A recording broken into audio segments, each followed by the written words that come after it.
বাংলা সাহিত্যের কিছু রোমাঞ্চকর গল্প দিয়ে সাজানো আমাদের বিশেষ নিবেদন সানডে সাসপেন্স। আজ সানডে সাসপেন্সে রয়েছে বেলপাহাড়ির ভূত।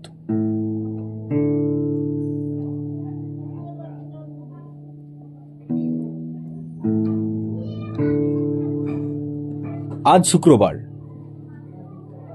মৌমা, অদিতি, রাখি, পূজা সকলে মিলে তারা বেলপাহাড়িতে ঘুরতে গেছে। সন্ধ্যা হয়ে এসছে, কিন্তু তারা রাস্তা খুঁজে পাচ্ছে না। তারা সকলে মিলে হাঁটতে লাগলো এবং রাস্তার খোঁজ করতে লাগলো।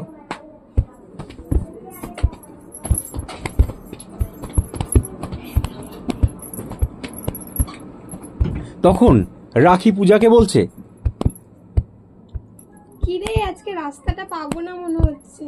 তাই তো, একই জায়গায় তো বারবার চলে আসছে। কি করে বাড়ি যাব বলতো? এই সন্ধে হয়ে গেছে, এখন বাড়ি ফিরবো কি করে? রাস্তাটা হারিয়ে গেছে তো, কি আর করব। তখন মৌমা বলল, সেই তো, তাহলে কি করব? থাক, আজকে বাড়ি যেতে হবে না, এখানে পিকনিক করে নি সবাই। তাদের মধ্যে ভয়ও করতে লাগলো, কিন্তু তারা নিজেদের মধ্যে মজাও করতে লাগলো। কিন্তু শিলার মনে একটু ভয়ের সঞ্চার হলো। শিলা তখন সবাইকে বলল, এখানে কিন্তু ভয় লাগছে, দেখ চারিদিকে কত অন্ধকার। এখানে না আসলেই ভালো হতো। কে জানে বল, এখানে এসে এরকম বিপদে পড়বো, জানলে কি আর কেউ আসতাম? চল একটু এগিয়ে দেখা যাক যদি তখন অরুন্ধতী বলল,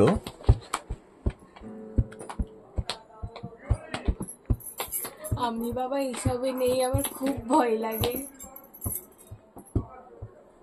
তারা ভয়ে ভয়ে হাঁটতে লাগলো এবং দূরে একটা আলো, টিমটিমে আলো দেখে নিজেদের মধ্যে বলা বলি করতে লাগলো। কি রে, ওই দূরে একটা আলো দেখতে পাচ্ছিস? একবার দেখ তো। দেখা যাচ্ছে তো, ওই তো। এগুলো কিন্তু ভূতের গল্পে হয়, আমি বাবা যাব না, আমার ভয় করছে। হয়তো ওখানে কোনো বাড়িও হতে পারে, কোনো লোকজন যদি থাকে। চল যাওয়া যাক। হ্যাঁ চল। তারা ভয়ে ভয়ে বাড়িটার দিকে গেল।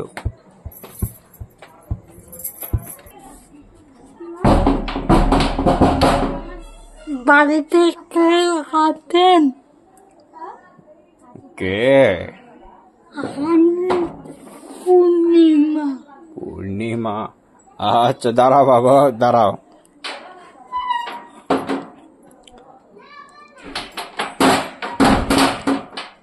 দরজা খুললো। এই রাতের মধ্যে তোমরা কারা মা? আমরা এখানে ঘুরতে এসেছিলাম, রাস্তা হারিয়ে ফেলেছি দাদু। এই জঙ্গলের মধ্যে এত রাতে বাড়ি কোথায় তোমাদের? তো রঘুনাথগঞ্জ। রঘুনাথগঞ্জ, আচ্ছা আচ্ছা। এত দূর থেকে তোমরা এখানে এসেছো? ঘুরতে এসেছিলাম তো জঙ্গলে। আচ্ছা, তোমরা সব বন্ধু নাকি সব ক্লাসমেট? আচ্ছা আচ্ছা। ঘরের মধ্যে একটা টিমটিমে আলো চলছিল। বৃদ্ধ মানুষটি তাদেরকে ঘরে আসার জন্য ডাকলো। আচ্ছা, আমার ঘরে তোমরা চাইলে আসতে পারো, আসবে?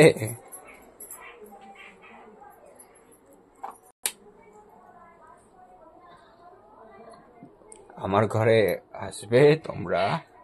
কিন্তু হ্যাঁ দাদু, এখন আসছি, তোমার ঘরে বসে থাকছি। কি করবো? আচ্ছা, কারণ দেখো পথঘাট তো ভালো না, এখানে হায়নার একটা ভয় রয়েছে, হায়না বাঘের।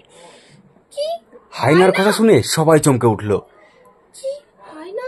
তোমাদের ভাগ্য ভালো যে এখনো তোমরা ঠিক আছো। এখানে রাস্তায় যারাই আসে হয় হায়নার খপ্পরে পড়ে, না হলে হাতির খপ্পরে পড়ে। এসো মা, এসো ঘরে, এসো ঘরে, এসো। বসো বসো, এখানে বসো বসো। জল খাবে? জল খাবে? এই যে বোতলটা নাও, নাও জল খাও, জল খাও। তো তোমাদের এই যে রাস্তা, এইটা তো রাত্রে গাড়ি ঘোড়া কিচ্ছু চলে না, তাহলে তোমরা কি আজ রাতে আমার বাড়িতে থেকে যাও। কি বলছো দাদু, গাড়ি চলে না? কখন পাওয়া যাবে গাড়ি? সেই ভোর 5টা থেকে ছোট ছোট গাড়ি চলে, তাহলে 7টার আগে কোনো গাড়ি ভালো মতো পাবে না। তাহলে তো আমাদেরকে এখানেই থেকে যেতে হবে। হ্যাঁ, আমি একাই থাকি বাড়িতে। থাকো। দাদু, ঠাম্মাকে দেখছি না কেন? ঠাম্মা তো আর নেই রে বাবু, ঠাম্মা নেই। কেন? ঠাম্মা 3 বছর আগেই হাইনা কপরে পড়ে তার মৃত্যু হয়েছে। হাইনাই খেয়ে নিয়েছে তাকে। সে তখন থেকেই আমি একাই থাকি মা। তোমার ছেলে পেলে নেই? আমাদের ছেলে আছে, ছেলে আমাদের দেখে না। ছেলে কলকাতায় কাজ করে, কাঁদবেন না আমাদের দাদু, দেখে না। আর কাঁদবেন না, আমাদের চোখে জল বেরিয়ে যাচ্ছে। না রে বাপ, কাঁদবো না। দাদু, তোমরা কি খাবে রাতে বলো, তোমাদের কিছু খাবার ব্যবস্থা করি। ঘরে মুড়ি আছে, মুড়ি খাবে তোমরা? কোনো অসুবিধা নেই। ঠিক আছে, তোমরা বড় লোক বাড়ির সব মেয়ে, তোমরা এই মুড়ি, সাদা মুড়ি খেতে পারবে? কিছু নেই সঙ্গে খাবে? কিছু নেই, আলু ভাজা করে দিই একটু। না না না, ঠিক আছে, পারবো। তেমন কোনো ব্যাপার নয়, আচ্ছা খেতে পারবো। ঠিক আছে, কোনো অসুবিধা নেই। কোন ক্লাসে পড়ো তুমি? তোমার চেহারাটা খুব সুন্দর। তোর ঠাকুমা ছোটবেলায় এইরকমই দেখতে ছিল, খুব মিষ্টি চেহারা ছিল জানিস। তাই বুঝি তোমার প্রেমে পড়ে গেছি? সেই বট গাছ তলায় দাঁড়িয়ে থাকতাম ওর জন্য, সেই পুঁথির মালা কিনে, মেলা থেকে মালা কিনে এনে ওর জন্য দাঁড়িয়ে থাকতাম। ও যখন জল আনতে আসতো পুকুরে, টুক করে ছুড়ে দিতাম কলসের মধ্যে করে বাড়ি নিয়ে যেত মা, কেউ যাতে না দেখতে পায়। আমার যখন বিয়ে হয়েছিল, আমি 50 টাকা দিয়ে তোদের ঠাকুমাকে বিয়ে করেছিলাম। 50 টাকা দিতে হয়েছিল আমাকে। এখন তো উল্টো নিয়ম হয়ে গেছে, এখন সব লাখ লাখ টাকা নিয়ে বিয়ে করছে, মেয়ের বাড়ির লোক দিচ্ছে। আমাদের সময় সেটা ছিল না, আমরা টাকা দিয়ে বিয়ে করতাম। ঠিক আছে, এইসব আর কথা বলবো না, তোমরা খেয়ে দিয়ে কিছু শুয়ে পড়ো। আমি কিছু চিনি দেব তোমাদের, চিনি মুড়ি খাবে? চিনি দিই? আচ্ছা আচ্ছা আচ্ছা আচ্ছা। তুমি কোন ক্লাসে পড়ো মা? আমরা সবাই ক্লাস 10-এ পড়ি। ও আচ্ছা, তোমাদের পরীক্ষা হয়ে গেছে? আচ্ছা, ওই জন্যই ঘুরতে এসছো। বাড়ির লোক জানে তোমরা এখানে ঘুরতে এসছো? না, তেমন করে বাড়িতে বলে আসিনি, শুধু বলেছি আমরা এই ঘুরতে যাচ্ছি। ঘুরতে ঘুরতে এখানে এসে পড়ে গেছে, এখন বাড়িও ফিরতে যাচ্ছি। সেই 200 কিলোমিটার দূরে তোমরা এসছো, বাড়ির লোককে জানাওনি? না, ওই জন্যই তো রাস্তা খুঁজছি, নাহলে চিনতে আমার এখানে তো কোনো ফোনের কিছু ব্যবস্থা নেই। সকালবেলায় হলে আমি ওই গ্রামে গিয়ে ফোন করে তোমাদের বাড়িতে খবর দিয়ে দেব। আচ্ছা ঠিক আছে। বৃদ্ধ মানুষটি তখন পাশের ঘরে গেল, কি যেন কোটোতে হাত দিতে লাগলো চিনি আনার জন্য। তখন মা, তোমরা চা খাবে? চা চা খাও না? চা আমার আবার চায়ের নেশা আছে, একটু আমি চা করে খাচ্ছি। ঠিক আছে, আমি আবার চিনিটা বেশি খাই, আমার সুগার প্রেশার নাই এগুলো।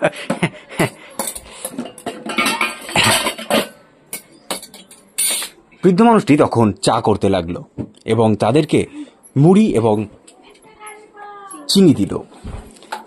মুড়ি চিনি খেতে খেতে তারা নিজেদের মধ্যে গল্প করতে লাগলো। কিরে, বেশ ভালো লাগছে বল, বাড়ি না যেতে পেরে? ভালোই লাগছে। ভালোও লাগছে ভয়ও লাগছে। অ্যাডভেঞ্চার মতো একটা জায়গা। সকালবেলা বাড়ি গিয়ে যে কি হবে সে তো আছেই, কিছু তো করার নেই। কিন্তু পূর্ণিমার মুখ থেকে শোনা গেল অন্য কথা। সে একটু ভয় ভয় করতে লাগলো তার মধ্যে। পূর্ণিমা বলল,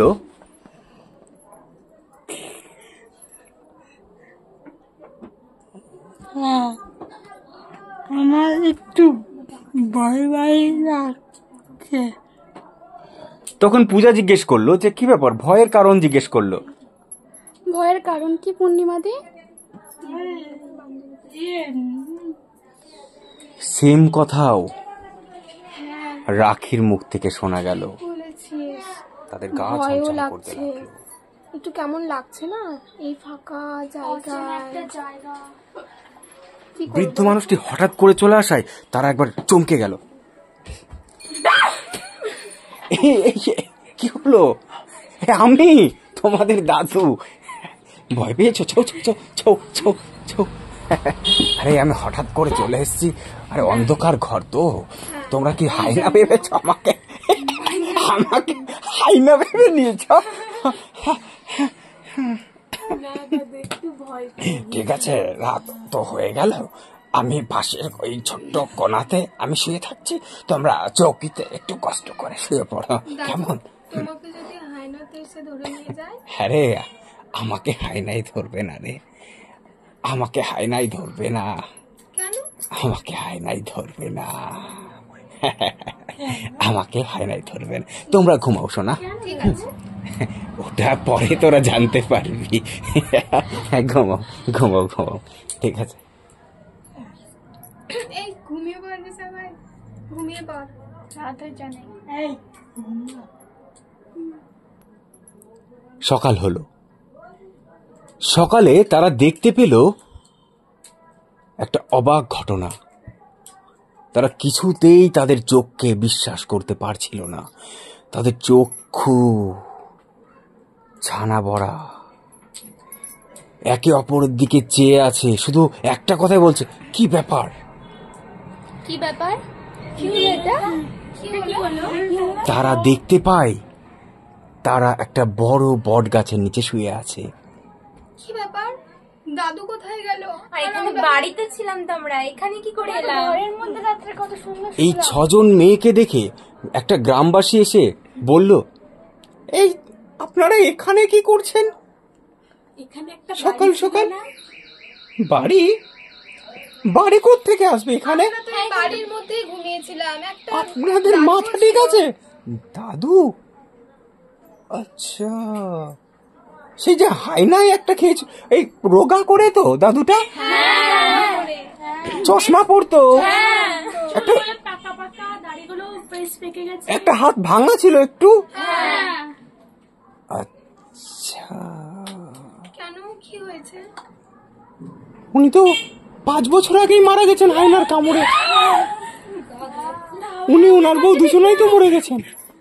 আরে পূজা, কি বলছে কাকু?